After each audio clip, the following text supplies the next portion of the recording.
দুর্গাপূজার বিজয়া দশমীতে মণ্ডপে মণ্ডপে বিদায়ের সুর। ভোর থেকেই ভক্তরা জড়ো হন দেবী দুর্গার চরণে শেষ অঞ্জলি দিতে। এ সময় নারী ভক্তরা মেতে ওঠেন সিঁদুর খেলা ও আরতিতে। সব আনুষ্ঠানিকতা শেষে বিসর্জন দেয়া হবে দেবীর মূর্তি। সহকর্মীদের তথ্য ছবিতে প্রতিবেদন। মৌলভীবাজারে দেবীকে বিদায় জানানোর আগে নারীরা তাকে বেলপাতা, ধান ও তুরবা নিবেদন করেন। সেই সাথে দেবীর চরণ রাঙিয়ে দেন সিঁদুর দিয়ে। চট্টগ্রাম নগরীতে প্রতিটি মণ্ডপেই সকাল থেকে চলে পূজা, অঞ্জলি ও বিদায় সংবর্ধনা। বিকেলে নগরীর কালুরঘাট, কর্ণফুলী নদীর পার ও পতেঙ্গা সমুদ্র সৈকতে মহা সমারোহে প্রতিমা বিসর্জন দেওয়ার কথা।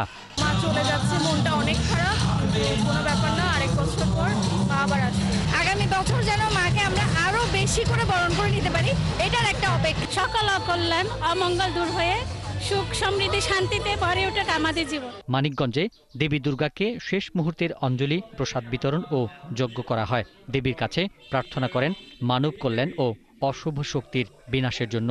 মায়ের কাছে প্রার্থনা, পৃথিবীর সবার যাতে মঙ্গল হয়, সবার কামনা বাসনা যাতে পূর্ণ হয়, সবাই যাতে ভালো থাকে, সবার সুখ শান্তি বজায় থাকে জীবনে। বরিশালে সকাল থেকেই অঝরে বৃষ্টি আর দুর্গার চলে যাওয়ার বিষাদ যেন মিলে একাকার।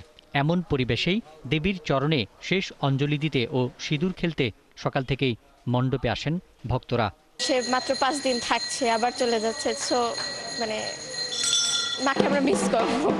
মা মঙ্গলময়ী, সবার মঙ্গল সবার উপরে বর্ষিত হোক।